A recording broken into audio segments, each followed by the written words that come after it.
Hey y'all, Nico here. Welcome back. Thanks for joining me. So today I wanted to talk to you about some things you might need to know before you begin practicing yoga. I know there are some people who watch my channel who may be newer to yoga and aren't quite sure how to navigate this new world. So today I'm going to give you some tips, some information, and some yoga etiquette that might be useful to you in the future when you decide to venture out to a yoga class. So one of the first things you might need to know is that yoga has a long, deep history. Yoga originated in India over 5,000 years ago and was brought to the United States by Swami Vivekananda. The word yoga means unity, and it's more so rooted in living well and having a good lifestyle, not just fitness. Yoga has 8 limbs, and asanas or poses are only one limb of yoga. So it might be helpful and respectful for you to do a little bit of research on the history of yoga before you start practicing, just so you can get a deeper understanding of what it is. A common misconception around yoga is that you have to be flexible. Many times when I talk to people about me teaching yoga, they always say, oh, well, I'm not flexible, I'm not skinny, I'm not this or I'm not that. And you don't have to be any of those things to practice yoga. Yoga meets you where you are, so you just get to know your body and work within your range. You don't have to be able to touch your toes, you don't have to be able to do a split. You earn your flexibility over time. So it's really important that you focus on your own practice and focus on yourself rather than watching other people and wanting to practice exactly how they practice. Just develop your own practice that's personal to you. So when you do take your first yoga class or when you do start practicing yoga, you might need to modify. And modifying just means alternate ways to do poses that might be more attainable for you, your body type, or your flexibility level. If you do need to modify, it's important that you have an instructor who can offer modifications for you. Some instructors don't do that and may have classes that are a little bit above your level. So when you do find an instructor, do a little research, maybe talk to them before class, and make sure that that class is for you. If you're in a class with a really intense practice and you prefer to have an intense practice, make sure it's okay to take breaks in that class. There are some classes that say don't take breaks, don't drink water, but we want to make sure that we're feeling comfortable in our class. And I always teach that you should take breaks, you should drink water, you should do what feels comfortable for you.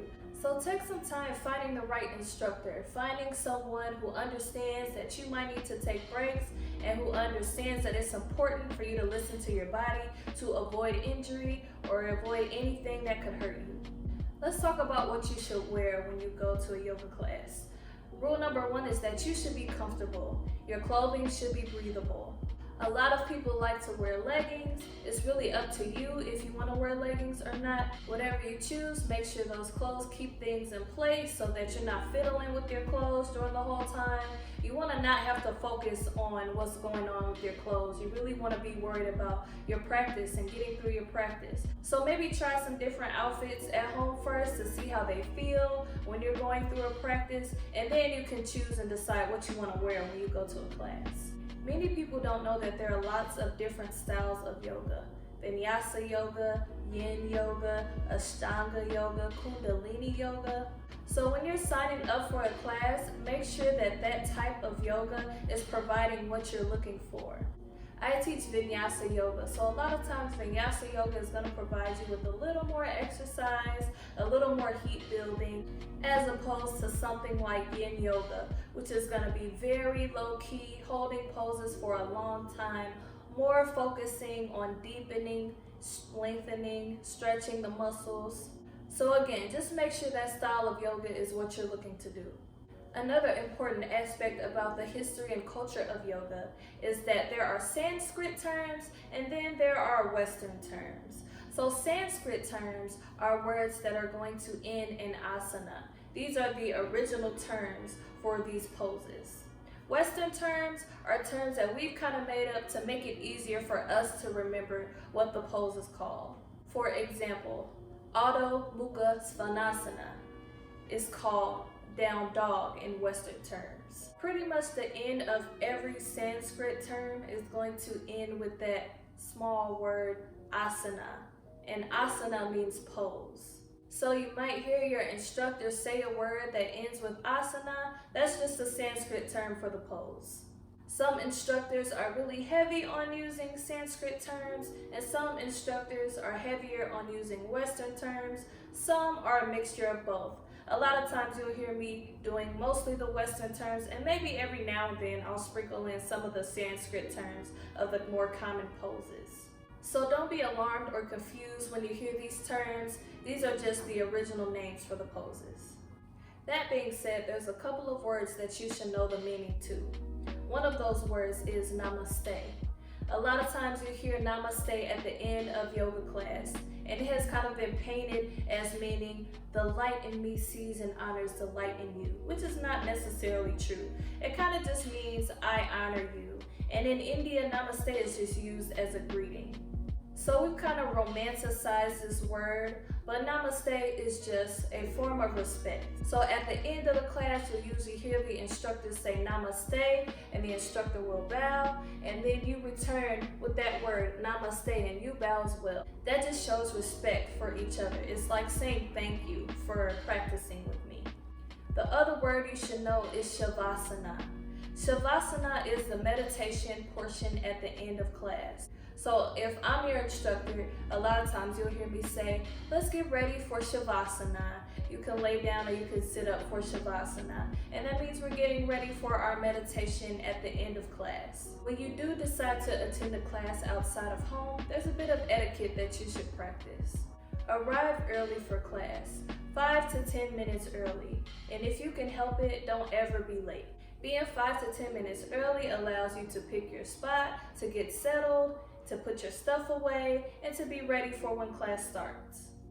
Stay for the whole duration of the class. Some people like to get their things together and leave before Shavasana, and this is very disrespectful. Not only is it disrespectful, but it doesn't complete your practice. Your yoga practice is not complete without Shavasana. You need that rest and that meditation at the end to bring your yoga practice full circle and make it meaningful. Limit conversation when you're in class. You don't ever want to be talking over the instructor to where people can't hear what's going on, and you want to make sure you can hear the instructor as well. In my real life class, I have a kind of a fun environment. We laugh, we talk to each other, but my students are really respectful and know when it's time to calm down and listen to what I'm saying. Twisting and turning in yoga can massage your organs, and if you've eaten a full meal before class, it can make you really uncomfortable. So as far as eating goes, something light 30 minutes before class is just fine. Try not to eat a full heavy meal before you go to a yoga class. Make sure your phone is on silent.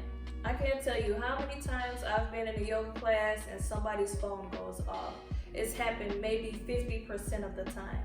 So as soon as you walk in, put your phone on silent, put your phone away, put those distractions away from you, and be fully present in the yoga class.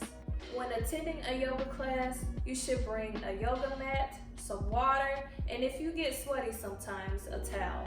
In my personal opinion, yoga mats don't have to be expensive. Their only purpose is to separate you from the floor. So if you can't afford a super expensive yoga mat right now, I wouldn't really worry about it. Just get something that'll hold you over until you can get something better. Water is just gonna allow you to stay hydrated. Try not to guzzle your water during class. Just take a sip here and there when you need a break or when you need some hydration. So if you are new or newer to yoga, I hope that these tips can help you and help you get a deeper understanding of what yoga is about. If you have any questions you would like for me to answer, feel free to leave them in the comment section and I'll be sure to leave an answer for you.